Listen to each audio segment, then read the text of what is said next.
कांग्रेस में लगातार पार्टी छोड़कर जाने के लिए आला नेताओं का सिलसिला जारी है।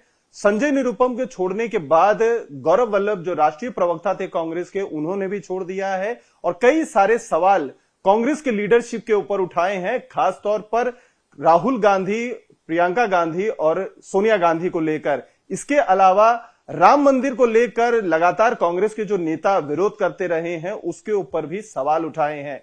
कई सारे नेता हाल फिलहाल में पार्टी छोड़कर गए हैं, उसमें महाराष्ट्र कांग्रेस के भी वरिष्ठ नेता जो अब अजित पवार गुट में एनसीपी में चले गए हैं, बाबा सिद्दीकी भी थे जो पूर्व मंत्री भी रह चुके हैं, हमारे साथ मौजूद हैं इस समय।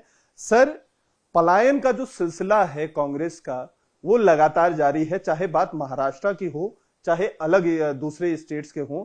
संजय निरुपम को पहले पार्टी से निकाला गया, उन्होंने भी आज काफी ज्यादा बातें कही हैं। गौरव वल्लभ जो राष्ट्रीय प्रवक्ता थे वो जो है अचानक से पार्टी छोड़ दिए। इससे पहले आपने छोड़ा, फिर उसके बाद जो है मिलिंद देवड़ा ने छोड़ा। ये जो सिलसिला है सर, इसकी वजह क्या देखते हैं और जो आरोप लीडरशिप के ऊपर लगाया जा रहा है कांग्रेस को, वो किस तरीके से देखते हैं?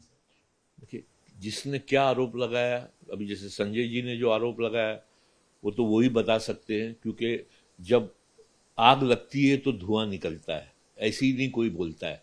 पर ये इंट्रोस्पेक्ट कांग्रेस को करना पड़ेगा, क्योंकि आज तो मैं कांग्रेस में हूं नहीं, तो मेरा टिप्पणी करना ठीक नहीं होगा। और मैं जब गया भी कांग्रेस से ये बोल के गया कि some things are better left unsaid.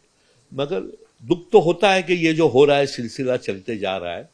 और सबसे बड़ी बात है 44/13, मतलब 44 एमएलए है और एक तरफ 13 एमएलए शिवसेना के। अब वो 13 एमएलए वाली पार्टी 44 एमएलए को रूल कर रही है, और वो पार्टी जो टूटी नहीं, कांग्रेस आज टूटी नहीं है, अभी तक तो नहीं टूटी है। एक एक नेता शायद घुटन महसूस कर रहे होंगे और छोड़ के जा रहे होंगे, कोई बोल रहा है, कोई बोलता नहीं है। मगर ये कांग्रेस को सोचना चाहिए। मैं नहीं समझता हूं कि मैं इसमें जवाब दे पाऊंगा, पर बंद अल्फाजों में मैं कह रहा हूं कि 44 बनम 13, 12 या 13 उनके, वो भी एक, सॉरी अब 12 हो गए, अब आगे शायद 10 हो जाए, 11 हो जाए। अब उसके बाद में अगर वो कहेंगे, डिक्टेट करेंगे टर्म्स, और हमारी स्टेट लीडरशिप कुछ नहीं कहेगी, सेंट्रल लीडरशिप कुछ नहीं कहेगी। आज आप देख लीजिए, अब तो संजय निरुपम में, अभी सांगली में भी मैं सुना हूं कि कल विश्वजीत, जिनके वालिद साहब के साथ मैंने बहुत दिन काम किया, मेरे साथ मंत्री रहे, पतंगराव, कैलाशवरगिरी पतंगराव कदम जी, जो एक बाल किला रहा कांग्रेस का, वहां अगर सीट हमारे नहीं दी जाती और कहा जाता है कि 2029 में अब बात होगी, तो ये अहंकार नहीं तो क्या है? इसको डिमोरलाइज हो रहा है। I mean, I feel if I was in Congress I would have been demoralize. Now I have nothing to say. लेकिन सर, लीडरशिप को लेकर आपको क्या जो है, आपके जब कांग्रेस में थे तो क्या इस तरीके की प्रॉब्लम्स आई थी कि आप अगर किसी से कुछ कहना चाहते थे, चाहे स्टेट लीडरशिप हो चाहे नेशनल लीडरशिप हो, जो कम्युनिकेशन गैप की बार बार बात कही जा रही है, कहा जा रहा आसपास के जो उनके नेता हैं वो आप लोगों के एक्सेस में कहीं ना कहीं बाधा बनते थे, उस तरीके की बातें जितने भी कांग्रेस के नेता छोड़कर गए हैं वो लगातार बात कर रहे हैं। संजय निरुपम ने भी यही बात कही है, क्या कहें? देखिए, कोटेरी के बारे में तो मैंने पहले भी कहा हूं, कोटेरी जो है वो जो कभी चुनाव लड़ती नहीं है, वो हमको सिखाएगी कि जो बार बार जो चुनाव जीतता है, एक आधा चुनाव हम हारे, बाकी तो हम हमेशा जीतते हैं। अब उसके बाद में जो कभी चुनाव ही नहीं लड़े, मैं समझता हूँ घर का, सोसाइटी का इलेक्शन नहीं लड़े, वो अगर सिखाएंगे कैसा चुनाव लड़ना, तो एक ज़र्फ वाले इंसान को तो फील होगा। और एक शख्स की याद आती है, मरहूम अहमद पटेल जी की। मैं समझता हूँ हर वो कांग्रेसमैन को याद आती होगी उनकी, कि जब वो थे तो रात के 2 बजे 3 बजे हर कांग्रेसमैन पहुंच जाते थे, अपना दुखड़ा रोते थे, और कुछ ना कुछ, मतलब कम से कम एक ओपनिंग थी मैडम सोनिया गांधी जी के पास, मतलब होता था। मगर आज की तारीख में कुछ राहुल जी को कुछ एक आधा तो ऐसे लोग घिरे हुए हैं जो उन्होंने, मैं समझता हूँ, I mean they are not forget liability से भी अगर कोई वर्ड होगा तो मैं बोलने को कतराऊंगा नहीं, मगर जिन्होंने कांग्रेस को इस कगार में लाके खड़ा किया है, अफसोस होता है, और क्या कह सकता हूँ।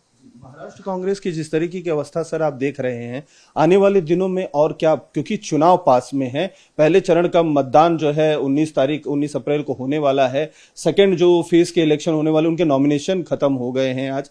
किस तरीके से देखते हैं, क्या चैलेंजेस होने वाले हैं? अशोक चौहान, मिलिंद देवड़ा, आप और जो है फिर संजय निरुपम, सिलसिला लगातार चला जा रहा है। आपके बेटे जिशान सिद्दीकी के ऊपर कार्रवाई की गई।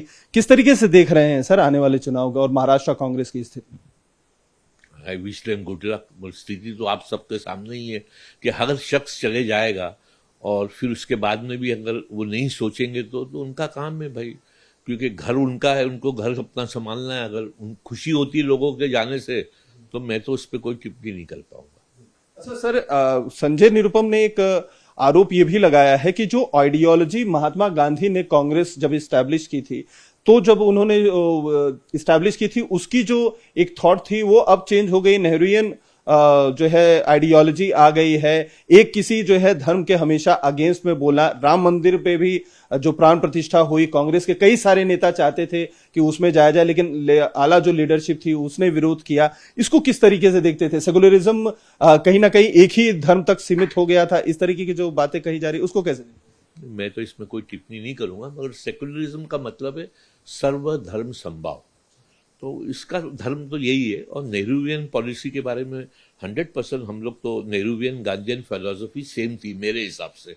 अब संजय निरुपम उसको किस तरह देख रहे मैं नहीं उसमें टिप्पणी करना चाहूंगा, क्योंकि मैं इंदिरा गांधी के समय काम किया, कैलाश वर्गीय, संजय जी के सामने, संजय गांधी के साथ काम किया, राजीव गांधी जी के साथ में काम किया, राहुल जी सोनिया जी के सामने काम किया। तो मेरा ये बोलना ठीक नहीं होगा। मैं जो कह रहा हूं कि जो कोटेरी है वो कोटेरी ने कांग्रेस को इस मतलब अच्छे देखिए, आज आपके घर में अगर एक आदमी नाराज है, ये नाराज है, कैमरामैन नाराज है, तो आपका जो हेड होगा, इंडिया टीवी का हेड होगा रजत शर्मा जी, वो सोचेंगे ना भाई क्या हो रहा है सुनील जी को। हमारे वहां कोई सोचने वाला ही नहीं है।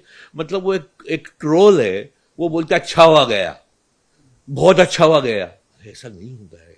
आई मीन बूंद बूंद बोलते ना, एक कहावत है कि बूंद बूंद होने से समुंदर वो होता है। But I don't understand. I mean they have to introspect. I always wish them good luck because I was there for 48 years. But as things are happening, it is, I mean, better said. मतलब क्या बोलना इसके बारे में। आज संजय निरुपम जी ने बोला, कुछ हद तक उन्होंने जो बोला है उनको पता होगा, एक्सपीरियंस किए होंगे। वो मुंबई कांग्रेस के अध्यक्ष रहे, खासदार रहे हैं, और वो भी ये कहते हैं और भी लोग कह रहे हैं। तो फिर आज वल्लभ जी भी आपने बताया, मैं भी एक स्क्रिप्ट सुना, वो तो स्पोक्स पर्सन थे, अब वो भी चले गए। I don't know where this is going. आखिरी सवाल सर, आपने जब 40 साल से पुराना जो रिश्ता आपका 48 इयर्स का, लगभग 5 डेकेड्स, तो जब ये रिश्ता टूटा था तो वजह क्या थी? क्योंकि आपने जब ये छोड़ा होगा तो मतलब आप फाउंडर्स में मेंबर्स में से एक थे जो आजादी के बाद इस पार्टी से जुड़े और एक लंबा अपना करियर पॉलिटिकल रखा। लेकिन उसके बाद आपने जब छोड़ा तो आज के जो हालात आप कांग्रेस के देख रहे हैं कि पतझड़ के जैसे, पत्तों के जैसे सारे नेता छोड़ कर जा रहे हैं, क्या कहना चाहेंगे? क्या वजह थी? यही सारी दिक्कतें थी जिसकी वजह से आपने छोड़ा? समझदारों को इशारा काफी मैं नहीं कहूंगा। मैंने पहले भी कहा, नहीं कहूंगा। समझदारों को इशारा काफी। कोई अपना घर ऐसे ही नहीं छोड़ के जाता है, दुख होता है, मगर क्या करे, जब दिखता है कि विकल्प कुछ है ही नहीं बचा तो इंसान को अपना दूसरा रास्ता चुनना पड़ता है। और मैंने चुना हूं। और मैं कभी भी, मैंने पहले भी कहा है कि मैं इसमें बात नहीं करूंगा। छेड़ोगे तो छोड़ूंगा नहीं तो I wish them good luck, because I have always been मतलब इतने साल जब किसी के साथ में रहो उसके बाद में, और कुछ शख्स लोग हैं, क्योंकि आप बराबर से देखोगे तो आपको आगे भी पता चलेगा। क्योंकि बहुत लोग आगे आगे देखो होता है क्या, वो कहते हैं ना, इब्तदा इश्क होता है क्या, आगे आगे देखो होता है क्या। ये तो मतलब पहल तो हुई थी, मतलब हमने, मिलिंद ने किया था, आगे पूरे देश में हो रहा है। But then also if they don't awaken, it's a sorry state of affairs. I wish them good luck. Mahavikas Aghadi sir Maharashtra में बनाना कांग्रेस के लिए एक सबसे बड़ी जो है गलती आप मानते हैं? क्योंकि जो है अब दिख रहा है कि जिस तरीके से नेता छोड़कर जा रहे हैं, महाविकास आघाड़ी में कांग्रेस के दोनों अलाय एक लायबिलिटी हो गए पार्टी के, और पार्टी इस स्तर पर पहुंच गई कि पार्टी के छोड़कर जा रहे नेता। मेरा सिर्फ एक ही कहना है कि आप कहते हो सेक्युलरिज्म, तो शिवसेना में कब से सेक्युलरिज्म आ गया? उसका जवाब दे देवे कांग्रेस में, देन द मैटर फिनिशेस। देखिए, सेक्युलरिज्म का मतलब अगर आप सही मानों में कहोगे तो फिर आप शिवसेना के साथ कैसा जा सकते थे? मतलब मैरिज ऑफ कन्वीनियंस हुआ ना ये, कि नहीं हुआ? और वो आज आप पे भारी है जिसके 40 आमदार छोड़ के चले गए। उनका स्पोक्समैन कहता है कि भाई हम डायरेक्ट बात करेंगे यहां के लोगों से, they have to start from zero. And हमारा स्टेट लीडरशिप इतना वो हो गया है कि कुछ बोल नहीं पा रहा है, तो there has to be something ना। I mean you have to speak ना। डिमोरलाइज होगा ना केडर डिमोरलाइज नहीं होगा। अगर आपको कह दिया जाए कि आप ये लेके घूम रहे हो, चल भाई यहां से हट, हम रजत जी से बात कर लेंगे, तो आप बोलोगे, एक दिन सुनोगे, 2 दिन सुनोगे, तीसरे दिन तो आप भी बोलोगे यार मेरी भी तो कोई हस्ती है ना। तो ये जो जिंदाबाद जिंदाबाद करते हैं उन पे क्या बीतती होगी। सर बात करने के लिए बहुत बहुत शुक्रिया। तो ये थे बाबा सिद्दीकी, जिनका साफ तौर पर कहना है कि जो लीडरशिप है खासतौर पर कांग्रेस की, चाहे स्टेट की हो या नेशनल की हो, उनको इंट्रोस्पेक्ट करने की जरूरत है, आत्ममंथन करने की जरूरत है कि क्यों जो पार्टी के नेता हैं एक के बाद एक पार्टी का साथ छोड़कर जा रहे हैं। और कहीं ना कहीं महाराष्ट्र में जो महाविकास अघाड़ी बनी है, खासतौर पर उद्धव गुट की जो शिवसेना है कांग्रेस के साथ आई है, वो क्यों आई है और उसकी वजह से पार्टी में क्यों उथल पुथल मच रही है, इसके बारे में नेताओं को सोचना चाहिए। कैमरामैन देवेंद्र दयालकर के साथ अतुल सिंह, इंडिया टीवी मुंबई।